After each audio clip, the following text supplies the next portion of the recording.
أنا سامي بن نور وباش نكونوا معاكم في البودكاست البنك الوطني الفلاحي بيانا، حكايات عندها علاقة بالفلاحة، ميدان نحبوه ديما يتقدم ويتطور. إذا كان نحبوا نحكيو على الحبوب والحصاد ما نجموش نلقاو خير من مدام سارة اللي عندها برشا معلومات على الميدان هذا. مدام سارة مرحبا بيك. وبيك يعيشك سي سامي. دونك مدام سارة احنا نحكيو على موسم الحصاد اللي بدا ديجا. بدا في بعض الجهات. وشنو أحواله الحصاد اليوم؟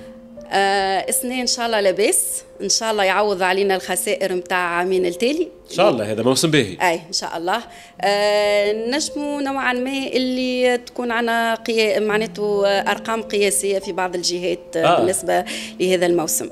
احنا ننتجوا وين الحبوب؟ يعني جهاتنا اللي معروفه بالحبوب انها هي جهة الشمال الكل متاع تونس، عندنا في الوسط عندنا القروان، عندنا حتى مناطق الساحلية، عندنا القصرين، عندنا سيدي بوزيد، عندنا حتى قفصة، وكذلك عندنا تجربة الجنوب اللي بدينا فيها من المعهد الوطني للزراعات الكبرى من عامين التالي وسنة ديجا. وال 11 جوان كان افتتاح موسم الحصاد بمنطقة الذهيبة. باهي الحصاد يدوم حتى الوقتاش؟ هو حتى الجويلية؟ الحصاد حسب الموسم، حسب توفر الآلات، هو حطيت عملية القبول تتم حطيت لشهر أوت. لكن الفلاحين ديما يعني اغلب الاوقات حاولوا انهم يزرب لانه الماكينه اذا كان خرجت الماكينه تحصد يعني لازم يكمل وتحصد. الناس الكل تحاول انها تحصد على بكري، انه تعرف اذا كان باش ندخلوا في اوت ديجا يبدا الفلاح يخمم في سبتمبر في الحرث وكذا، لازم يقبل كيف يتعدى المرحله باش يتعدى المرحله اخرى، كيف لازم يحصل الفلوس اللي باش يكمل يخدم بها للموسم اللي من بعد. مدام سارة، التونسي يستهلك الحبوب بمعدل تقريبا 184 كيلو في العام، يعتبروا برشا؟ نوعا ما يعتبر برشا، ماكلتنا فيها برشا حبوب. اي وهو بالنسبه للحبوب بالنسبه للتونسي هي توفر في حدود 40 ل 45% من استهلاكه للطاقه الحراريه. يعني الاستهلاك نتاع اليومي نتاعو، لانه الحبوب راهي توفر له كيف البروتينات. ويلوح شويه زي يلوح برشا، وهذه حاجة ربما الناس لازم تتوعى بها. يعني هذه حاجة لازم الناس تتوعى بها، أنه الحبوب هذيك يعني نعمة الناس تشقى عليها وتتعب عليها ومكلفة. أي مكلفة كان تشوف يعني الفلاح شنو اللي يتعدى به في موسم كامل. كذلك إنه الحبوب راهو ما ننسوش اللي هو راهو كيما الخبز راهو مادة مدعمة من الدولة، يعني تخلص الدولة فيها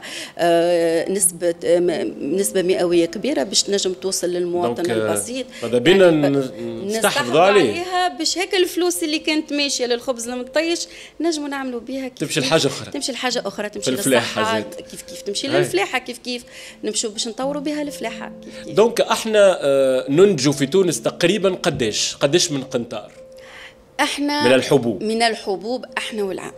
احنا الحبوب نتاعنا اغلبيه المناطق نتاع الحبوب نتاعنا مطريه، يعني كلها محتاجه للامطار، واذا كان المطر صبت يكون الموسم واعد كيما السنه صبت المطر، وكذلك توزيع الأمطار كان جيد خاصة في الموسم مع بداية الموسم في الخريف كان في نمو كان به. معناه نتوقعوا قداش إنتاجا للحبوب السنة؟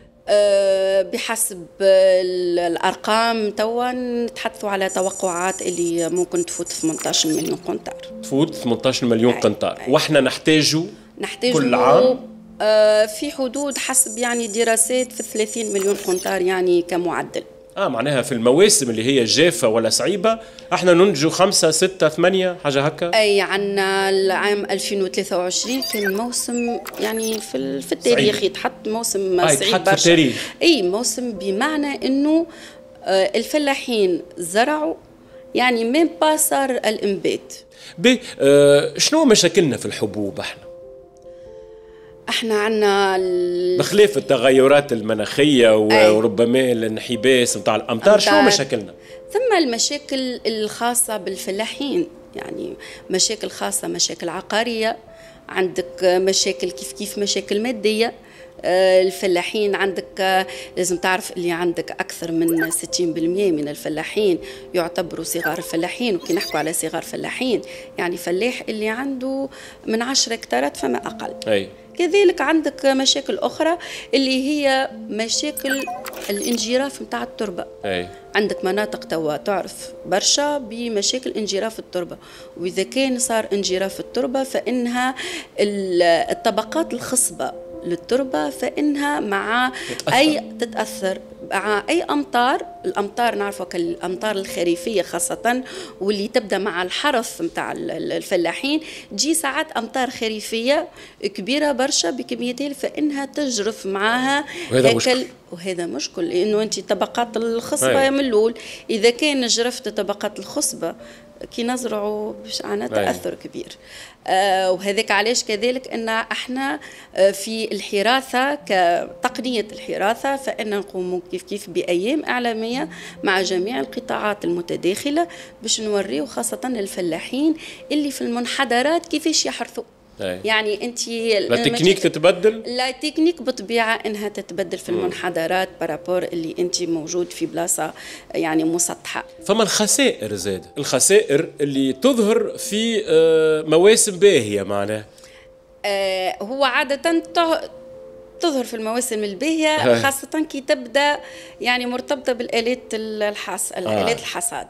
علاش؟ لانه الات الحصاد احنا عندنا الات حصاد بارابور يعني للمساحات يتسموا العدد نتاعهم قليل وكذلك العمر نتاعها العمر نتاعها عندك 60% من الآلات الحاصدة عمرها يتجاوز 25 سنة. قديش الخسائر توصل معناها البورسنتاج؟ احنا عندنا زوز دراسات، عندنا دراسات اللي تابعة الفاو تعملت على منطقة سليانة وبنزرت واللي في 5.6% كأكثر حد. معناها الفلاح اللي ينتج بمعدل قديش الفلاح الصغير هذايا اللي أقل من 10 هكتار؟ 10 هكتار أنتي والبلاص ينتج قديش الحبوب في جندوبة؟ في جندوبة تنجم يعني في أكثر من 25 قنطرة وأنت والعام بطبيعة وأنت والبلاص. في جندوبة ممكن يعني حسب الأرقام ينتج بمعدل 25 قنطار في العام الفلاح يضيع منهم انتر 5 و8% تقريبا. هذه الدراسه تعملت ما بين سليانه وبنزرت فقط، لكن احنا كمعهد وطني للزراعات الكبرى في مشروع اخر قمنا بدراسه الضياع وكان اكثر يعني على اكثر مناطق وشفنا اللي توصل حتى 12%. وقت اللي كي تصب المطر في العام اللي من بعده دونك نشوفوا اللي عاودت نبتت دونك هذه نشوفوها وقت اللي خاصة إذا كان الفلاح ما وصلتوش الماكينة متاع الحصاد في الوقت اللازم واللي نسبة الرطوبة انخفضت حتى أقل من 9%، وهكاك تولي السنبلة ياسر حساسة لعملية النفض ويهبط هكا القمح يعني مين با تمسوا ماكينة الحصاد فإنه يهبط في الأرض وحده، فما بالك إنه ماكينة الحصاد بعد على مستوى الجودة فإنه التعديل متاعها يكون صعيب ومن بعد حتى تتسبب له في تكسير على مستوى حبة القمح واللي من بعد يتحاسب عليه يعني في سعر البيع كي يجي يبيعوا للمجمع يبيعوا باش يلقى اللي عنده فرق معناته عنده كميه من معناته عنده مونطون تاع فلوس اللي هو باش ينقصوه له. اي يقول قائل كيفاش الفلاح في ميدان هذا انتاج الحبوب ينجم يتفادى هذايا معناها بالامكانيات اللي عنده، شنو يعمل ولا كيفاش يقع ربما توجيهه وتوعيته باش انه الموسم يكون باهي وما تكونش فما خسائر ويبدا عارف معناها بالحاجات اللي هي تنجم تساعده لإنتاج طيب. يعني هو احنا نقوم ديما مع يعني التعامل مع جميع المتداخلين في القطاع في كل بداية يعني موسم تاع حصاد. قبل بداية من أفريل نبدو نشوفوا يعني أبري أنهي البلايص الواعدة ونغطي ونحاول نغطيه وهذوما الكل المناطق هذوما بأيام إعلامية اللي نحسوهم بقيمة تعديل آلة الحصاد. هذا أهم شيء. أهم شيء تعديل آلة الحصاد. راهو حتى التعديل نتاع آلة الحصاد والتفقد نتاعها، وإحنا كذلك رانا مع المتداخلين في القطاع من وزارة الفلاحة ومن المرشدين الفلاحيين، فإنه رانا نتعاملوا كذلك مع الحماية المدنية. الحماية المدنية اللي على الحرائق، كل مرة نسمعوا اللي ثم حريقة صارت من شنو؟ من الماكينة. إذا كان ما نفقدوش الدارة الكهربائية متاع الماكينة وتبدأ الماكينة قديمة، راهي فإنها تعطي خسائر كبيرة، تنجم تسبب يعني راهو يعني الوقت اللي كي تبدأ البارسيل يعني راهو في ظرف دقائق وفي ظرف ثواني يتعدى يعني الحريقة تتعدى يعني إلى الحقل وكذلك الحقول المجاورة. كذلك نقوم ببرمجة يعني في أواخر شهر مارس وبداية أفريل، تكون برمجة كاملة يعني مع جميع المتداخلين لبرمجة يعني يكون البرنامج مسطر إلى حدود 10 أفريل 15 أفريل يبدأ البرنامج مسطر أنهم المناطق اللي باش تكون فيهم الأيام التحسيسية وكذلك أيام تكويني. المرشدين الفلاحيين هما اللي أكثر يغطوا قراب أكثر اللي في كل واحد للمنطقة متاعه. دونك مهم جدا تكوينهم وتمرير المعلومة لهم باش هما يكون أسهل باش انهم يحيطوا يأطروا الفلاحين متاع الجهه اللي الخاصه بهم. مدام ساره، انت تهبط معناها تشوف الفلاح، تمشي للتيران، العمل متاعك موجود في التيران زاد. احنا في خاصة في البريود هذه يعني في الفترة هذه فإن ننتقلوا في الحقول ونشوفوا النوعية متاع والجودة متاع السنابل. ثم موسم البذر، فإنه الزملاء اللي في تعديل آلات البذر وتحضير بهد البذر يعني تحضير الأرض كيفاش وكذلك تحليل التربة يكونوا هما موجودين. من بعد عنا كيف الزملاء اللي تابعين مكافحة يعني الأعشاب الضارة، وعندك مكافحة الأمراض، مكافحة الحشرات، عندك كذلك التسميد الأزوتي اللي هو من بعد راهو يساهم لنا في ارتفاع كبير يعني في المردود متاع الفلاح. عندنا الزملاء كل واحد والفترة متاعه يعني من تحليل التربة وتحليل حتى البذور، فإنه عندنا شكون من الزملاء حتى للحصاد إلى الحصاد. شنو تقول عليها الجودة متاع القمح التونسي؟ احنا بالنسبة للجودة راهي الديبون من مراحل الإنتاج الكل. يعني من اختيار الصنف في البلاصة المعينة، يعني صنف يتماشى في هكا الزون هذيك، إلى إنه اختيار يعني الدوزة متاع البذر، إلى حين يعني التريتمون المعاملات اللي يشهدها الحقل من مداوات ومن كذلك من تقديم هذا الكل يأثر على الجودة. هذاك الكل باش يأثر على الجودة. مدام سارة، معناها القمح التونسي جيد في الجودة متاعه؟